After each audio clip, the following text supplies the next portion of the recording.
இங்கு எதுவும் நிரந்தரமில்லை. இங்கே பல துயரங்களுக்கு காரணம் எல்லாமே நிரந்தரம் என எண்ணிக்கொள்வதுதான். ஒரு துன்பம், ஒரு பிரச்சனை வந்துவிட்டால் போதும், எல்லாவற்றையும் வெறுத்து அப்படியே ஜடம் போல் ஆகி அழுது கொண்டே இருக்கிறார்கள், புலம்பிக் கொண்டே இருக்கிறார்கள். சாப்பிட பிடிக்காது, தூக்கம் வராது, யாரோடும் மனமொத்து சிரித்து பேச இயலாது, எப்போதும் எதையோ பறிகொடுத்தது போல் சோக காட்சிதான், சோக கீதம்தான்.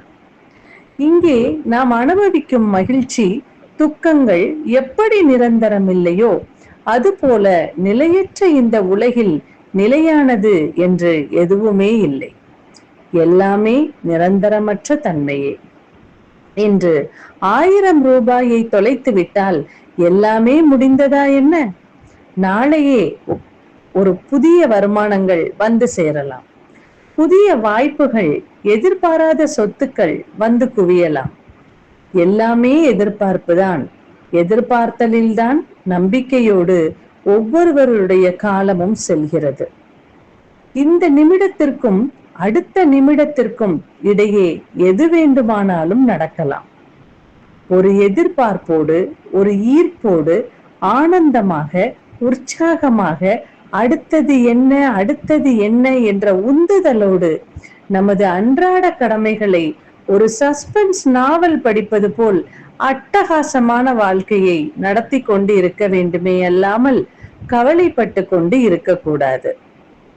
எதற்காக இந்த குறுகிய கால வாழ்க்கையில் எப்பவும் ஒரே சோக வயலினை இசைத்து கொண்டு, கவலைப்பட்டு கொண்டு, சோக கீதத்தில் கண்ணீர் விட்டு கொண்டு வாழ வேண்டும்?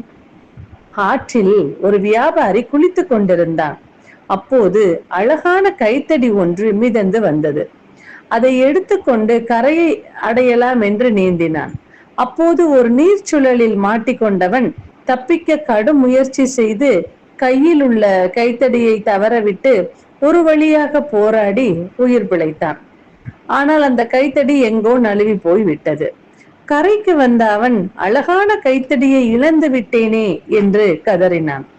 அங்கிருந்த ஒரு பெரியவர், ஐயா, நீங்கள் குளிக்க வெறுங்கையுடன் வந்ததைத்தான் பார்த்தேன், இப்போது கைத்தடியை நழுவ விட்டதாக கூறுகிறீர்களே என்று கேட்டார்.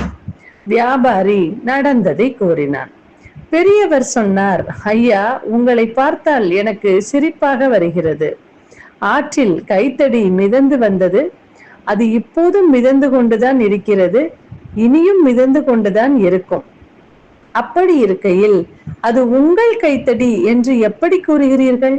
அந்த கைத்தடியை 2 நிமிடங்கள் தான் தங்கள் கையில் வைத்திருந்தீர்கள், அதனால் அது உங்களுடையது என்று சொந்தம் கொண்டாட உரிமை பெற்று விட்டீர்களா என்ன என்று கேட்டார். ஆம் நண்பர்களே, வாழ்க்கையில் எதுவுமே நிரந்தரம் இல்லை.